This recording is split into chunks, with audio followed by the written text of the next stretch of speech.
রাস্তার ওই পিঠে কেএফসি নামে একটা রেস্টুরেন্ট আপনারা দেখতে পাচ্ছেন।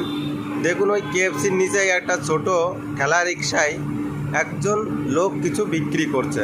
আপনারা দেখতে পাচ্ছেন ওই যে একটা গোলাপি কালারের জামা গায়ে দিয়ে দাঁড়িয়ে আছে, আপনারা দেখতে পাচ্ছেন।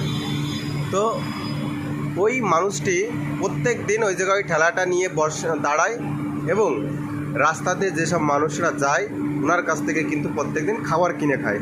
এবার উনি কি খাবার বিক্রি করে? উনি হচ্ছে সাউথ ইন্ডিয়ান যে ধোসা ইডলি আছে, সাম্বার টাম্বার আছে, ওই সব বিক্রি করে। আপনি একটা জিনিস চিন্তা করে দেখবেন যে আমরা রেস্টুরেন্টে কাজ করি, আমি রেস্টুরেন্টে কাজ করতে একটা প্রাইভেট কোম্পানিতে কাজ করি। আমি মাস গেলে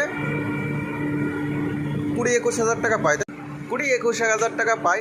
কিন্তু উনি প্রত্যেক দিন ওই ঠেলা থেকে কিন্তু 1.5 থেকে 2,000-3,000 টাকা কিন্তু ইনকাম করে। নাই করে 2-3 হাজার টাকা তো প্রত্যেক দিন পার ডে ইনকাম করে। তাহলে ভাবুন যে একটা ছোট্ট ঠেলা গাড়িতে সে 3,000 টাকা ইনকাম করছে, তাহলে তার মাসে ইনকাম 30,000 টাকা হচ্ছে, তাই তো? আর আমি 10 ঘন্টা ডিউটি করে আমি ইনকাম করছি কত?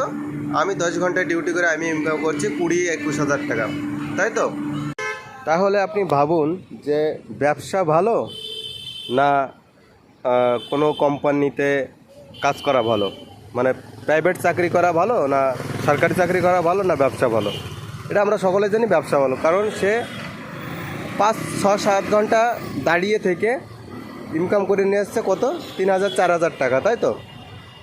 আর আমরা 10 ঘন্টা 12 ঘন্টা কাজ করার পরে পাচ্ছি কত? 600 টাকা 700 টাকা।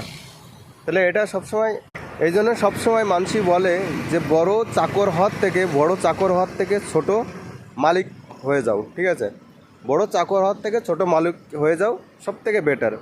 কারণ ওই যে আপনি ঠেলাটা দিয়েছেন, ওই ঠেলাতে কিন্তু আস্তে আস্তে মানুষ যখন আপনার ওই ঠেলার থেকে খাবার খাবে, মানুষ চেনা পরিচয় হবে মানুষের সাথে আপনার আরও বেশি, তখন আস্তে আস্তে আপনার কিন্তু এই জিনিসটা আরও উন্নত হবে এবং আপনি আস্তে আস্তে একটা ব্র্যান্ড তৈরি করতে পারবেন। তো এটাই হচ্ছে সিস্টেম। তা প্রত্যেকটি কোম্পানি কিন্তু প্রথম ছোটো থেকে শুরু করে এবং শেষ পর্যন্ত কিন্তু বড় পর্যায়ে নিয়ে যায়, ঠিক আছে? এটা প্রত্যেকটা কোম্পানির একটা রুলস থাকে, ঠিক আছে? তো এই জন্য যে কোনো কাজ করার আগে ভেবেচিন্তে করা উচিত, ঠিক আছে?